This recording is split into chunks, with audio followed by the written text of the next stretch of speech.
Bonjour à tout le monde, vraiment beaucoup de monde, dont on m'a dit que vous étiez plutôt du côté de la santé publique que du côté de l'école, la plupart.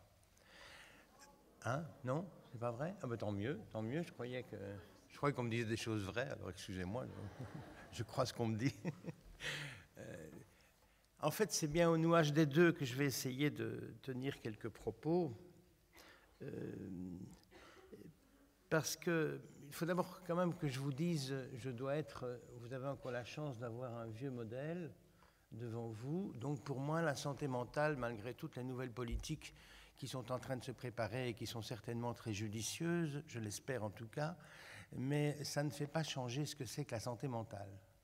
Alors la santé mentale, ce n'est pas pour moi un état de complet bien-être, contrairement à ce qui se dit même dans les documents de l'OMS, mais c'est bien plutôt de savoir y faire avec son manque, de savoir se débrouiller avec le fait que de toute façon nous sommes marqués comme manquants, et donc l'état de complet bien-être dans lequel aujourd'hui on aurait tendance à nous laisser croire qu'il est possible, je crois qu'il n'y a pas beaucoup d'intérêt à vous le laisser croire. D'ailleurs, il n'y a personne ici qui y croit, vraiment, que vous pouviez être tout à fait dans l'état du complet bien-être. Donc, dans la mesure où je redéfinis ça comme définition de la santé mentale, qu'est-ce que l'école, qui est cette intervention socialisante, la première en général rencontrée, je vais nuancer, mais en principe, c'est la première expérience de société, qu'est-ce que l'école vient faire par rapport à la santé mentale ? Pour ce faire, je me suis dit que je devais, comme je l'ai écrit ailleurs, peut-être vous donner mes deux critères, vous les faire entendre en tout cas, qui me semblent irréductibles à essayer de savoir y faire avec son manque. Et pour ça, il faut que se passe un double renversement chez l'enfant. Un premier renversement, c'est qu'il doit passer du début de la vie où il va avoir une présence presque totale qui lui est nécessaire. Tout le monde connaît les propos de Winnicott où il dit qu'un nourrisson, ça n'existe pas parce qu'il est indispensable qu'il y ait à côté du nourrisson quelqu'un qui s'occupe du nourrisson. Donc, passage de ce moment où la présence de l'autre s'avère indispensable, eh bien, à ce moment où la présence est donc du coup prévalente, il doit s'opérer un renversement qui fait que c'est l'absence qui va devenir prévalente. Et le deuxième renversement, je vais un peu commenter ça, mais le deuxième renversement, je vous le dis tout de suite, c'est qu'il faut aussi que l'enfant qui est d'abord, espérons-le, parce que sinon ça pose aussi des problèmes, mais ce n'est pas de cela dont je m'occupe, que l'enfant est d'abord la merveille du monde de ses parents, eh bien, il faut qu'il se fasse un petit peu rabattre le caquet, pour le dire simplement, et qu'il accepte d'être un comme tout le monde. C'est un double renversement qui, depuis la nuit des temps, a permis à un enfant de grandir et d'arriver à ce qu'on appelle l'âge adulte, dans une santé mentale respectivement satisfaisante, de telle sorte qu'il puisse y faire avec son manque, entre autres, le fait qu'il puisse soutenir une parole singulière qui est la sienne, avec d'autres, vis-à-vis duquel d'ailleurs, qui ne vont pas d'office être d'accord avec lui, mais qu'il va pouvoir soutenir. Soutenir cette propre parole à partir d'autre chose que la légitimité des connaissances, puisque l'objectif, c'est qu'il finisse par devoir et accepter que soutenir sa parole, ça demande de soutenir sa parole à partir de rien.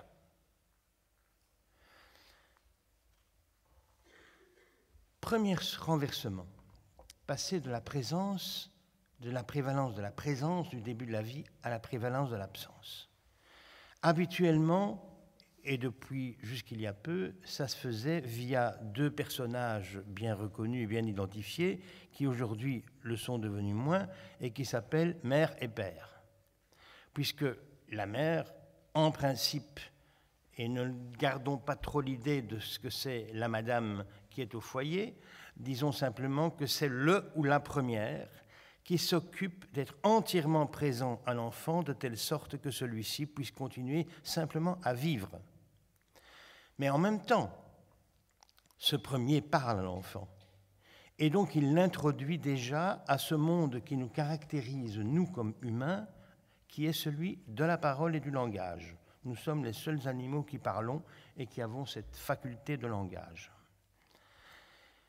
Autrement dit, la présence indispensable d'un autre et qui va être tout de suite perçue par l'enfant comme irréductible et importante, va d'emblée néanmoins être marquée, truffée d'absence, ne fût-ce que parce que ce premier autre qui est présent à l'enfant est aussi celui qui parle.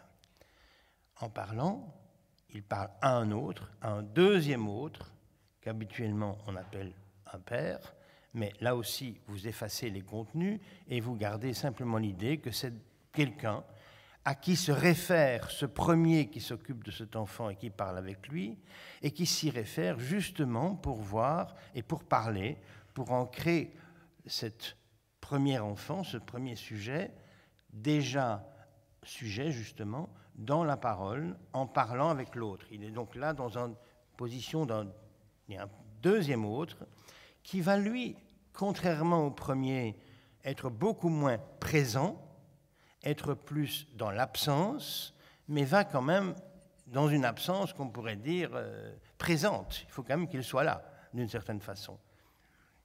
Autrement dit, vous voyez cette bascule qui doit s'opérer chez l'enfant, d'abord de la présence, mais une présence déjà truffée d'absence, qui va devenir petit à petit une absence, mais qui doit être aussi assurée comme présence. On a cette dialectique entre les deux. Et pourquoi est-ce que c'est important, cette affaire-là ? Mais c'est crucial parce que justement, parler, c'est ça. Notre capacité de langage, c'est notre capacité de rendre présent ce qui est absent. Si ici nous évoquons M. Obama, le voilà parmi nous. Pourtant, il n'est pas arrivé. Bon. Mais en même temps, ça se paye d'un prix, et d'un prix lourd, d'un prix fort, qui est que tout ce que vous avez comme présence, elle est truffée d'absence. Autrement dit, état de complet bien-être, vous repasserez. Hein? Inutile d'y penser et de l'espérer. Ça peut être le lot des Martiens, mais vous n'êtes pas des Martiens, moi non plus. Premier donc renversement extrêmement important. Deuxième renversement, il faut passer de cet état de merveille du monde pour l'enfant, qui est logiquement, espérons-le s'il vous plaît, pour tout le monde. Ça n'est pas toujours le cas, comme vous le savez. Parfois, c'est de l'ordre du déchet. Mais enfin, la majorité des temps, c'est les parents investissent leur enfant de manière extraordinaire, comme s'il était, cet enfant, la merveille du monde, la 8e merveille du monde, voire même la première. Qui n'a pas eu cette impression, d'ailleurs, quand il a son enfant, que pourquoi c'est pas écrit dans tous les journaux du monde, hein, aussitôt mis partout. Bon, ben c'est normal, c'est fait comme ça. Mais ce qu'on sait aussi psychiquement, c'est que, Freud l'avait d'ailleurs très bien remarqué, c'est que dans cet investissement extrêmement important, massif, des parents à l'égard de leur enfant, c'est leur propre enfant qu'ils font aussi ressurgir dans cette affaire. Et il va donc falloir tout un travail qui va avoir lieu pour petit à petit, parce qu'il n'est pas inutile d'estimer que c'est même crucial, petit à petit, cet enfant va être délogé de cette place de toute puissance narcissique dans laquelle il est mis, et il a besoin d'être mis, pour venir occuper la place d'être un comme tout le monde et d'être soumis à la règle comme tout le monde. Ce double renversement va introduire une double expérience que vous n'avez pas pu faire autrement que de faire. L'expérience de l'un, je pense comme toi, j'ai les mêmes idées que toi, je suis d'accord, je te comprends, que sais-je, et l'expérience de l'autre, je ne te comprends pas, je ne vois pas ce que tu veux me dire, je ne sais pas de quoi tu me parles, mince alors, je croyais que j'étais d'accord avec toi, mais je constate que je ne le suis pas du tout. Ces deux expériences-là, celle de l'un et celle de l'autre, il n'y a personne dans la salle que je crains qui ne se lève pour me dire « moi je ne les connais pas », sinon vous ne seriez pas là. Nous avons tous tout le temps cette double expérience. Et comme vous entendez bien, cette double expérience rendue possible, supportable et acceptable par chacun est vraiment l'os, si vous me permettez de dire comme ça, de la santé mentale. C'est à partir de là que je peux savoir y faire avec mon manque. Et ça a besoin de ce double renversement que je viens de vous décrire. Et dans ce contexte-là, la question se pose donc, mais comment est-ce qu'on transmet, comment est-ce qu'on a transmis et comment est-ce qu'on transmet aujourd'hui cette exigence de ce double renversement? Eh bien, figurez-vous que là, il s'est passé quelque chose qui a des conséquences importantes, c'est que nous avons changé de monde. Nous avons changé de monde depuis environ 20-30 ans. Je ne vais pas développer ça, je le fais assez dans mes livres, je ne vais pas le faire ici. Je voudrais simplement prendre un point que vous connaissez d'ailleurs très bien, puisque vous pratiquez beaucoup le réseau, c'est-à-dire que vous avez décidé de concevoir le monde sur le plan horizontal et non plus sur le plan vertical, comme c'était le cas hier, avec le mode de la religion pour s'y accrocher, indépendamment de toute foi d'ailleurs. Donc c'est fini un monde organisé comme une pyramide, c'est désormais effectivement un monde réticulaire, un monde que l'on conçoit en réseau.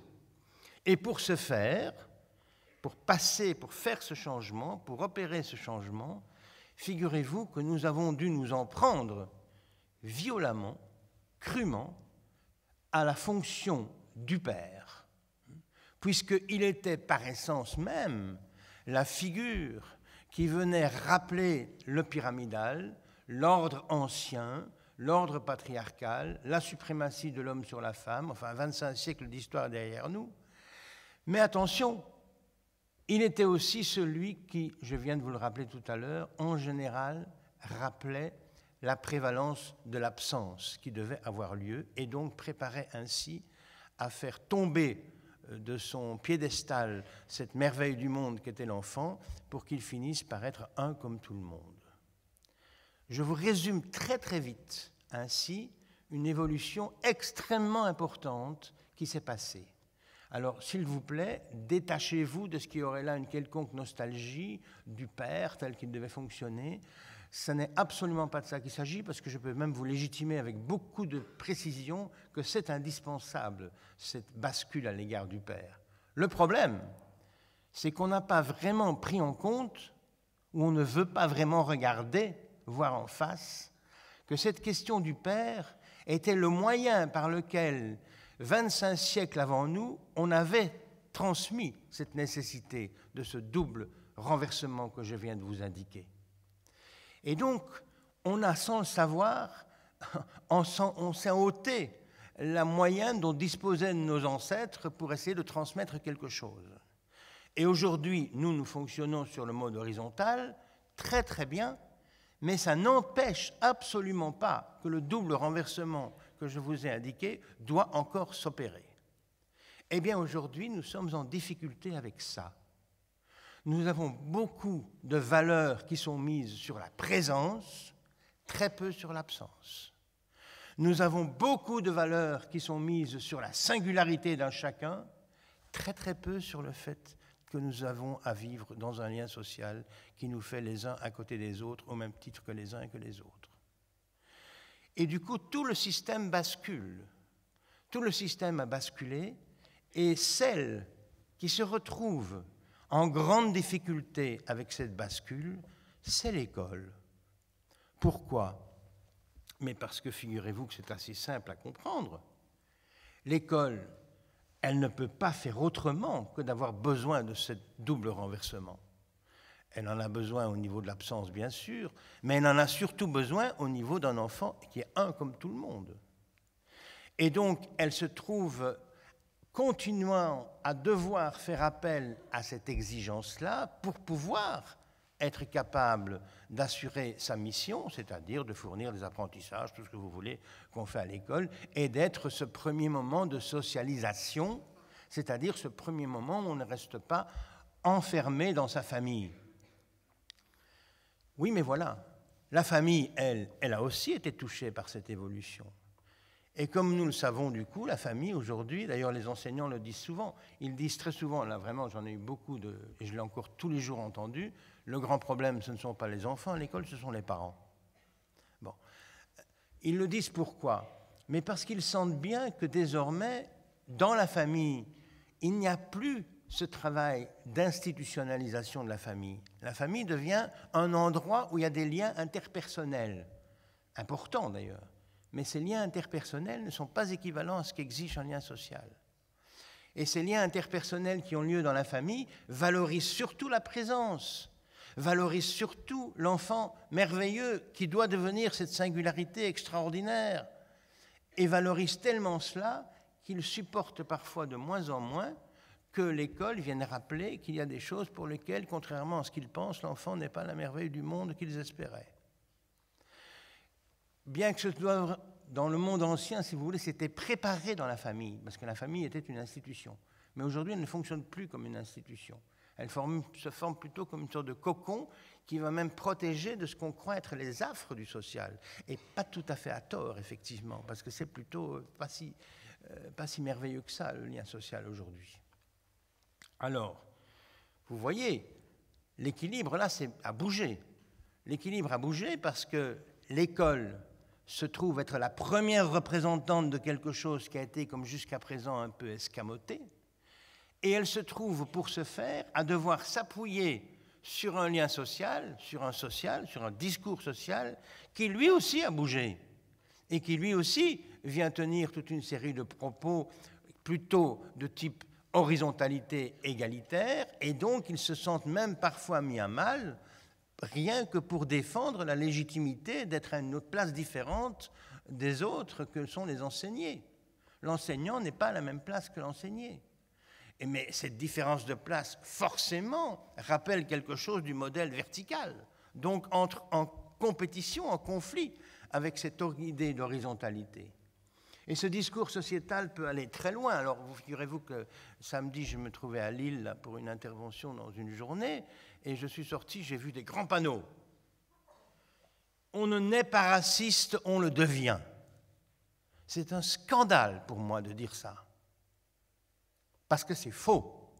Ce qui est vrai, c'est qu'on est tous racistes. On est naître raciste. Parce qu'on ne supporte pas l'altérité d'abord. Mais on peut, voire même on doit, arrêter de le rester. Ça, je suis d'accord. Mais pas, on ne naît pas raciste, on le devient. Parce que c'est faux. C'est faux dans la structure de l'appareil psychique. Alors, vous voyez, un discours sociétal qui se contente de lancer comme ça des grandes formules, comme j'en ai toujours un peu à l'égard de cette parentalité qui devient un mot qui fait disparaître la dissymétrie entre père et mère, entre ces deux personnes que je vous ai indiquées tout à l'heure qui doivent arriver à faire intégrer que l'absence prévaut sur la présence, eh bien c'est une difficulté parce que justement, ça n'existe pas, cette parentalité égalitaire. Il y a là une dissymétrie d'emblée que l'enfant doit intégrer, au contraire. Donc on lui dore la pilule d'une certaine façon. Pourtant, il faudra bien qu'il s'y confronte.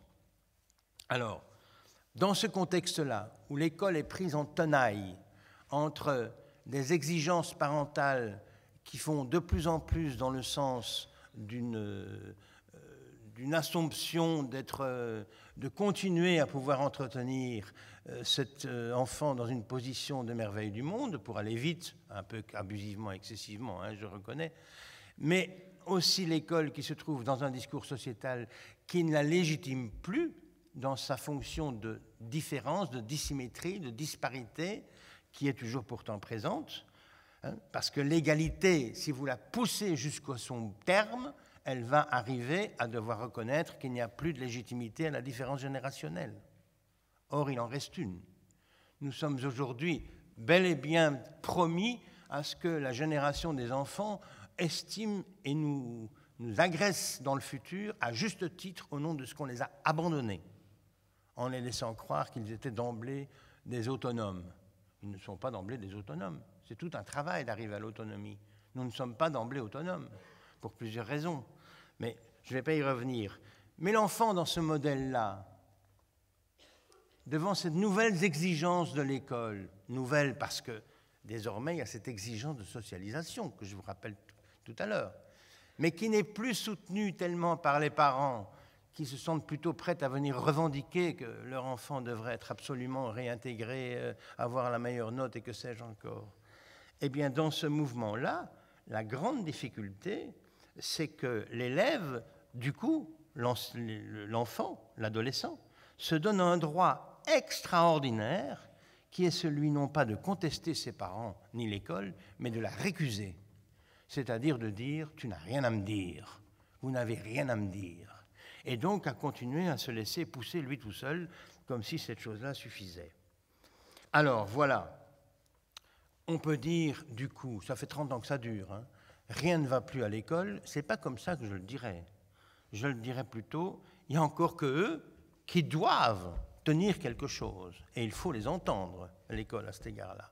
Ils tiennent malgré tout quelque chose, ils font ce qu'ils peuvent, mais évidemment, ça serait plus intéressant si nous parvenions à faire entendre qu'entre les enseignants et les parents, ce n'est pas d'office le conflit, mais que c'est plutôt à nous trouver du même côté pour essayer de faire avaler à l'enfant ce double renversement que je viens de vous indiquer, qui malheureusement n'est plus inscrit dans le social. Vous entendez bien, par exemple, quand je vous dis prévalence de l'absence par rapport à la prévalence de la présence, comment cette prévalence de l'absence est hautement combattue par la consommation. L'objet de consommation vient laisser entièrement penser qu'il n'y a plus du tout à devoir s'affronter et se confronter à l'absence. Alors que dans tout objet que vous rencontrez, même si vous courez à passer votre vie à courir derrière, vous savez très bien que de toute façon, il est condamné à ne pas vous satisfaire entièrement. Donc, on ferait beaucoup mieux de travailler à poursuivre l'introduction de cette absence et l'assimilation, la possibilité pour l'enfant de l'assimiler. Parents et enseignants, se trouvent du même côté par rapport à l'enfant, contrairement à ce que souvent on rencontre aujourd'hui. Alors, en travaillant avec les gens là qui m'ont aimablement, et je les en remercie vivement parce que j'ai eu l'occasion de 3 années tout à fait intéressantes de travail avec des enseignants, des directeurs et d'autres membres encore de ce qui était l'école. L'école, vous voyez, elle doit rester, pour que la santé mentale puisse y trouver son compte, elle doit rester d'abord un lieu de la rencontre possible. Je ne sais pas, je viens d'entendre cette capsule-là, j'ai été frappé par le mot, qu'est-ce qu'ils ont dit là, comment est-ce qu'ils ont dit ? Les professeurs ne réagissent pas spécialement, et ça déborde. Bon. Alors, les enfants, ils perçoivent bien les choses, hein. Ils ne sont pas à côté. Hein. Bon. Pourquoi ça se passe comme ça? Mais je vais vous en dire un petit mot. Cette rencontre, ça ne veut pas dire qu'il s'agit de trouver la réponse adéquate ou l'intervention efficace qui devrait s'en suivre, mais bien plutôt qu'il s'agit de rendre possible que ce que l'enfant ou le jeune ose dire soit entendu, de telle sorte qu'ils puissent et même doivent se dire davantage, se dire encore mieux. On ne dira jamais assez comment c'est une véritable bouffée d'oxygène pour un enfant que de pouvoir parler à un interlocuteur qui ne se sent pas aussitôt contraint d'agir en fonction de son rôle ou de sa fonction, mais qui assumera d'écouter, d'entendre et de s'engager dans ce qu'il entend, c'est-à-dire justement d'oser prendre position. Alors, j'étais très frappé, c'est un petit exemple, par exemple du fait qu'à l'école, on n'ose plus interdire. Et ça se passe souvent à l'occasion des petits dérapages d'ordre sexuel qui se passent dans les toilettes ou à d'autres endroits, ou que sais-je encore, où vous pouvez imaginer toutes les choses, graves ou pas graves, qui peuvent se passer dans une école à cet endroit-là. Eh bien, l'expérience que j'ai de ce genre de petits avatars me donne à penser qu'aujourd'hui, l'interdit n'est plus repéré comme constituant de l'appareil psychique, c'est-à-dire la dimension négative, la dimension d'absence. Il est seulement entendu comme relevant d'un abus d'autorité, ce qui met alors chacun dans la perspective de refuser d'interdire autant que de contraindre. Vous ne voyez plus aujourd'hui les contraintes, vous voyez partout, au contraire, les revendications et les droits. On en vient alors, ou des accompagnements, on en vient alors souvent à éviter une telle confrontation et à faire plutôt se répercuter de tels actes auprès des familles, des parents, des autres enseignants. C'est donc une façon de se refiler le problème, de chercher du soutien auprès des autres, mais en même temps une manière d'éviter à devoir prendre position. C'est en cela que cette maladie, et je trouve que c'en est une, de ne plus énoncer les interdits fondamentaux, est tributaire de ce changement du passage à l'horizontalité qui laisse à chacun la tâche de se situer par rapport à cela, mais du même coup qui confronte à ce que l'autre puisse très bien ne pas être en accord avec ce rappel des interdits, ou ait une autre opinion à ce propos que la mienne, ou ne mettent pas l'interdit au même endroit. Vous voyez, du coup, il n'y a plus quelque chose qui fait un. Donc, du coup, tout le monde va se retrouver un peu dans l'embarras. Et il n'y a du coup plus de référence commune pour m'aider à soutenir mon intervention. Ce n'est pas ce qu'on fait dans les écoles. Justement, on essaye souvent, ils essayent de reconstituer une référence commune, souvent dans ce qu'ils appellent d'ailleurs la communauté scolaire. La plupart du temps s'ensuit alors une hésitation, une vacillation de l'enseignant ou du parent, avec pour conséquence délétère qu'elle met l'un et l'autre hors du coup, comme aux abonnés absents, et une nouvelle fois laisse le champ libre à la toute-puissance narcissique de l'enfant, donc ne fait pas ce travail de venir remplacer son statut de merveille du monde par un remplacement par le fait d'être un comme tout le monde. Or, c'est à cet endroit que la rencontre reste cruciale. Et pour qu'il y ait rencontre, l'engagement subjectif des deux parties est indispensable. Il est bien sûr utile de faire appel aux aides extérieures lorsqu'elles sont nécessaires, mais parallèlement et même préalablement, la rencontre est primordiale et elle exige de s'y engager comme sujet à part entière. C'est d'ailleurs ce qu'on appelle souvent aujourd'hui le charisme de certains enseignants qui n'hésitent pas à pouvoir s'engager dans une position comme telle. Parfois, ça exige de cela élude alors quand on ne veut pas faire ça. Cela élude ce moment pourtant très important où l'enfant va s'entendre rappeler l'interdit comme ce à quoi il faut renoncer pour pouvoir grandir, plutôt que comme ce qu'il ne faut pas faire pour éviter d'être sanctionné. J'évoque là ces situations où on assiste à des choses qui ne devraient pas dans l'école, et plutôt, ça m'avait frappé. Ça déclenche une sorte de réaction en chaîne qui peut aller très très loin, jusqu'à le directeur qui appelle la famille pour dire qu'il faut retirer l'enfant de l'école. Mais la seule chose qui ne se dit pas, c'est de manière toute simple à cet enfant, ça ne se fait pas. Il peut toujours vous dire pourquoi, vous pouvez toujours répondre parce qu'un homme, ça s'empêche, comme le disait Albert Camus. Hein. Bon, un être humain, ça doit être capable de s'empêcher. Il y a des choses qui ne se font pas. Basta. Eh bien, ce qui me semble tout à fait intéressant, c'est qu'à ne plus énoncer cet interdit, on s'enlève une arme terrible qui est simplement celle pour le jeune de rencontrer ça. Je ne dis pas que tous les cas seraient résolus pour autant, je ne vais pas être naïveté quand même, hein. Mais néanmoins, je sais très bien que 8 fois sur 10, ça aidera l'enfant à se mettre dans la position de celui qui a à renoncer. Dans la plupart des cas, en effet, l'interdit énoncé par l'adulte est à cet égard opérant. L'enfant a le droit de faire ses expériences, mais il doit rencontrer sur son chemin des adultes qui lui indiquent les règles et donc n'hésitent pas à lui dire explicitement que tel ou tel comportement est inacceptable. Il ne s'agit pas ici de sanctionner ou de tirer aussitôt des conséquences, fût-elles d'exclusion, ou d'interdiction, mais d'énoncer simplement, d'interdire, et ce faisant donc de mettre des balises. Voilà, je vais conclure, parce que je crois que je dois être arrivé au temps à peu près. Non, ça va encore? Mon enfant, on peut peut-être questionner aussi, donc c'est bien. Je vais conclure en vous disant que l'école est aujourd'hui le lieu où s'affrontent quasiment sans le savoir deux logiques opposées. Celle de la revendication privée, narcissique, et celle de l'exigence collective. Cette opposition n'est en fait pas nouvelle, mais c'est l'état des forces en présence qui s'est modifié.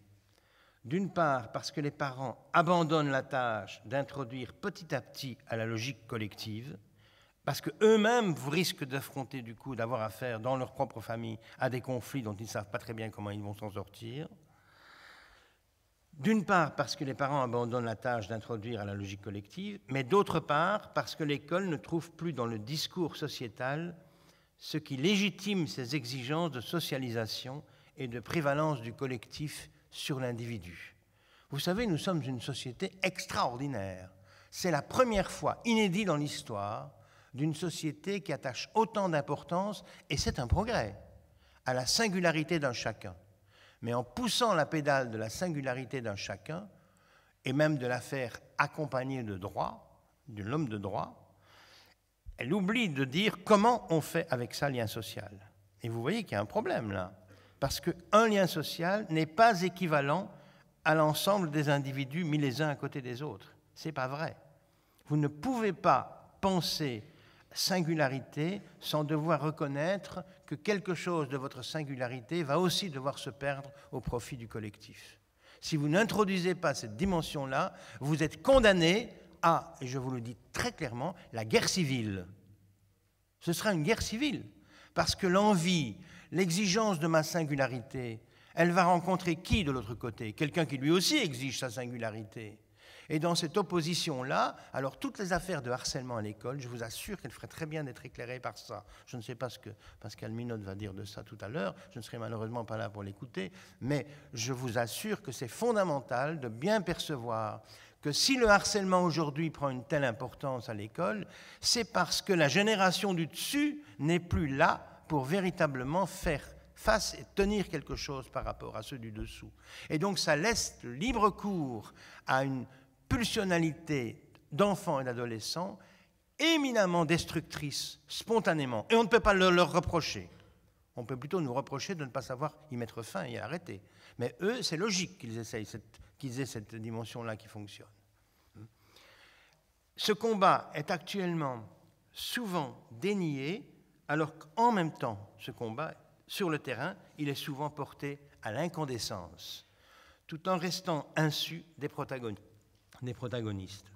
Ceci pourrait mener au pire, en l'occurrence laisser s'effacer les adultes au profit de la loi des enfants, laisser la violence s'emparer de l'école et abandonner l'élève à son seul narcissisme, sans parler de l'effet délétère de cette évolution sur la scolarité elle-même.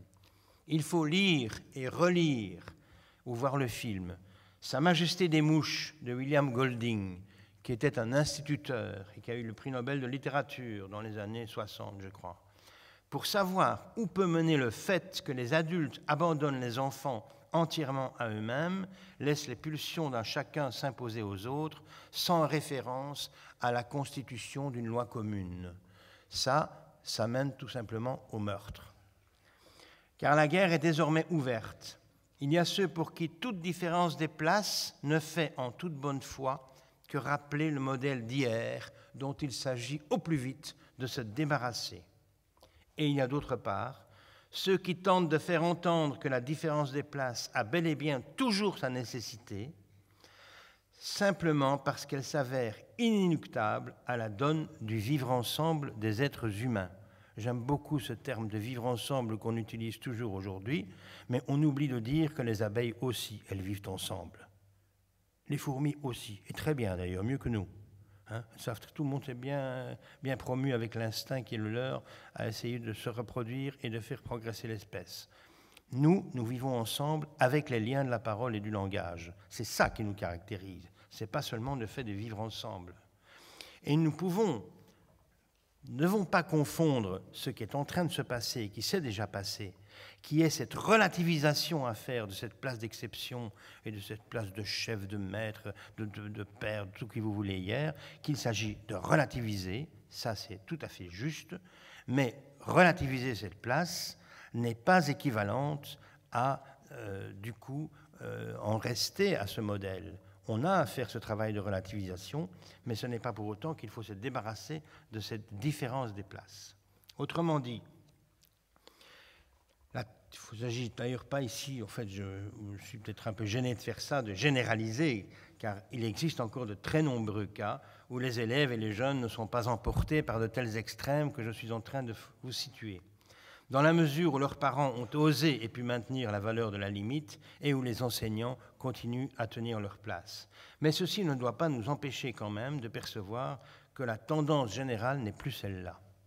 Autrement dit, la tension que vit aujourd'hui l'école au quotidien ne fait que reprendre à son propre compte la tension présente au sein même de la démocratie en son état actuel. C'est d'ailleurs ce qui me permet de soutenir que c'est à l'école que se joue le destin de notre démocratie. Et si on rate l'école, je vous garantis qu'on ratera la démocratie. D'abord parce que le jeune qu'elle arrivera ou non à former sera le citoyen de demain. Ensuite parce que la manière dont elle pourra ou non soutenir cet enjeu à sa juste place ouvrira, ou pas, des voies nouvelles pour faire avancer la dite démocratie. Enfin, parce qu'elle témoigne très précisément des difficultés de la démocratie dans ses impasses actuelles. Merci beaucoup de votre attention.